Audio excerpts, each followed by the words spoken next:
Hello everyone, आज के video में हम लोग बात करेंगे आयुर्वेदिक डॉक्टर्स को कौन कौन सी सर्जरी की परमिशन है और कौन कौन सी सर्जरी परफॉर्म कर सकते हैं।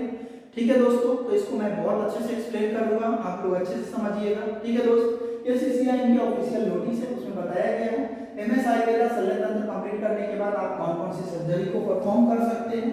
ठीक है दोस्तों, यहाँ पर सबसे पहले बताया गया दुष्ट नीज वर्म, ठीक है, जो घाव वगैरह है उसको सबसे पहले फैसियोटोमी मतलब स्किन को कट करके हटा सकते हैं, उसको डायलेट कर सकते हैं, उसको फैला सकते हैं कॉर्टेज के द्वारा और उससे फ्लूइड को बाहर निकाल सकते हैं। दूसरा जो आपको बताया गया एवेसिस की बात की गई है, यहाँ पर बताया गया है कौन सी पेरेनियल एवेसिस, ठीक है, या ब्रेस्ट एवेसिस, एक्सिलरी एवेसिस और सेलुलाइटिस।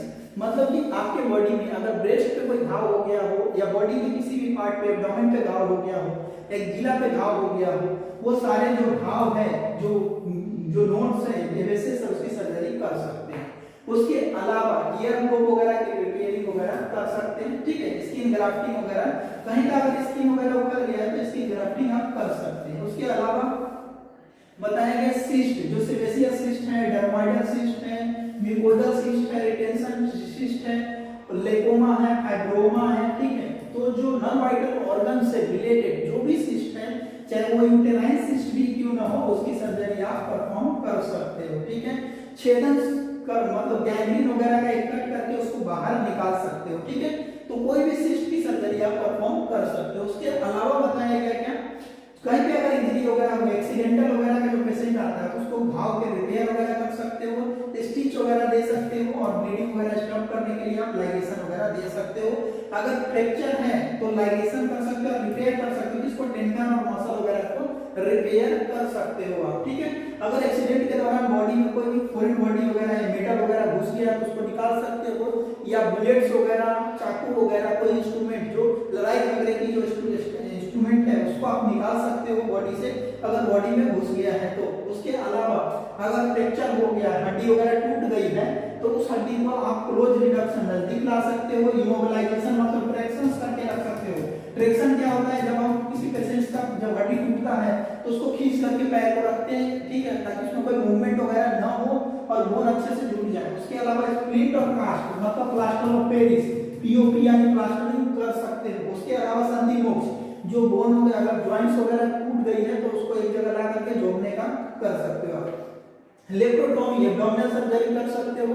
एब्डोमिनल सर्जरी पैरासिंथेसिस, कोई पानी अगर भर गया है एब्डोमेन में, अगर पानी भर गई है या लंग्स में पानी भर गई है तो उसको आप ड्रेनेज कर सकते हो अल्ट्रासोनोग्राफी की मदद से। ठीक है, तो उसके अलावा जो पूरी प्रोसेस आपको उसके आर्स यानी पायस की चिकित्सा आप कर सकते हो, छार कर्म से भी कर सकते हो और जो है रेडिएशन से भी वो कर सकते हो। उसके अलावा बताया गया एनाडाइलेशन वगैरह कर सकते हो, फिस्टुला की सर्जरी जो है वो आप कर सकते हो, फिस्टेक्टोमी वगैरह बताया गया।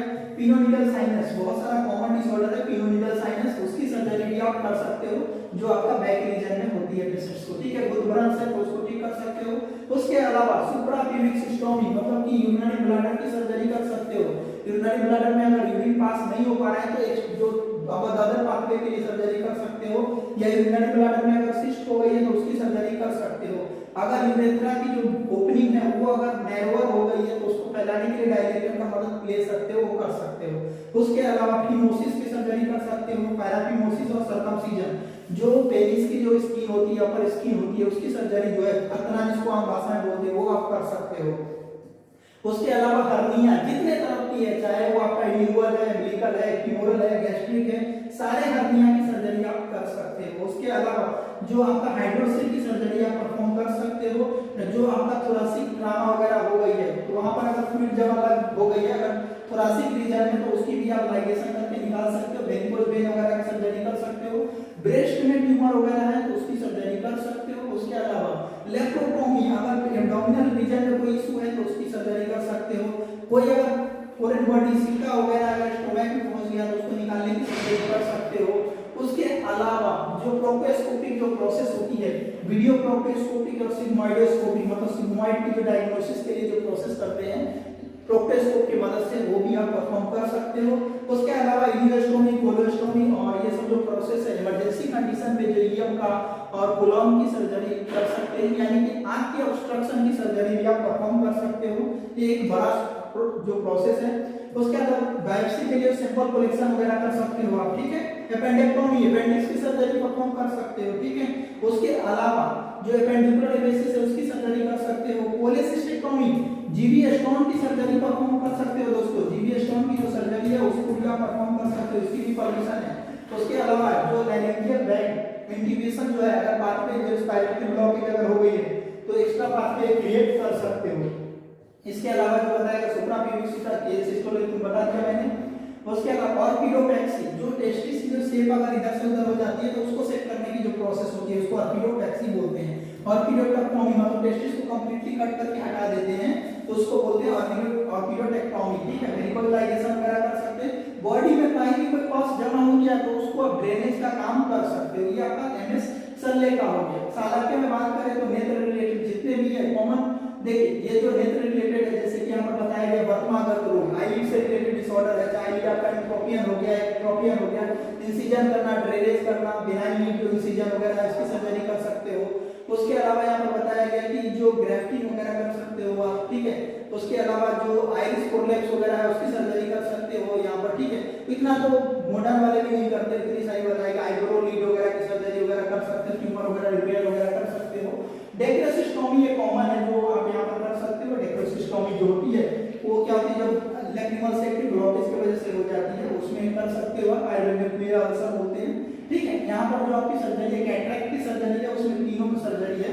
चारों टाइप की सर्जरी कैटरेक्ट की आप कर सकते हो। Intracapsular cataract surgery, extra capsular cataract surgery, small incision cataract surgery और फार्माकोइमल्सिफिकेशन से जो भी आप कर सकते हो। उसके अलावा आपका जो ये इंट्राओकुलर जो ये कर सकते हो। उसके अलावा आपका जो लोकल एनेस्थीसिया वगैरह का यूज कर सकते हो आपको। तो उसका नासा नोज में रिलेटेड की बात करें तो आपका सेप्टोप्लास्टी वगैरह कर सकते हो, नसल कोलिन की सर्जरी कर सकते हो, एंडोस्कोपिक साइनस सर्जरी कर सकते हो, ठीक है। उसके अलावा यहाँ पर बताया गया राइनोप्लास्टी वगैरह कर सकते हो, ठीक है। लोबिडोप्लास्टी ईयर लोब की रिपेयरिंग वगैरह कर सकते हो, ठीक है। उसके अलावा जो है बेरिक्टोमी बताया गया वो सिर्फ कर सकते हो। मास्टिक्टोमी, मस्टोइडिक्टोमी मतलब मस्टोइड वगैरह जो स्वेलिंग हो जाती है उसमें कर सकते हो, ठीक है। फेरिंग्स रिलेटेड सर्जरी वगैरह भी आप कर सकते हो। इंसिजन और ड्रेनेज वगैरह की जो है टीथ वगैरह जो है उसको भी आप जो निकाल सकते हो। टॉन्सिल की सर्जरी, टॉन्सिलेक्टोमी कर सकते हो। संधान का अगर वोस्ट वगैरह में कोई अगर फ्रैक्चर वगैरह हो गई है तो उसका संधान वगैरह आप कर सकते हो। टीथ एक्सट्रैक्शन मतलब टीथ वगैरह निकालना हो तो वो आप कर सकते हो। उसके बाद टीथ में अगर कैरी वगैरह आ गई है तो उसको रिपेयर कर सकते हो। रूट कनाल, आरसीटी जो प्रोसेस है उसको आप कर सकते हो। तो ये सारी चीजें जो है आपको परमिशंस दी गई है, ठीक है दोस्तों। अगर आप इन सब में से किसी की भी प्रैक्टिस करते हैं तो इस कॉपी को अपने पास रखिए और बेझिझक होकर के अच्छे से प्रैक्टिस कीजिए। कोई भी डाउट हो तो आप कमेंट करके पूछिए। मिलते हैं अगले वीडियो में, तब तक के लिए बाय बाय।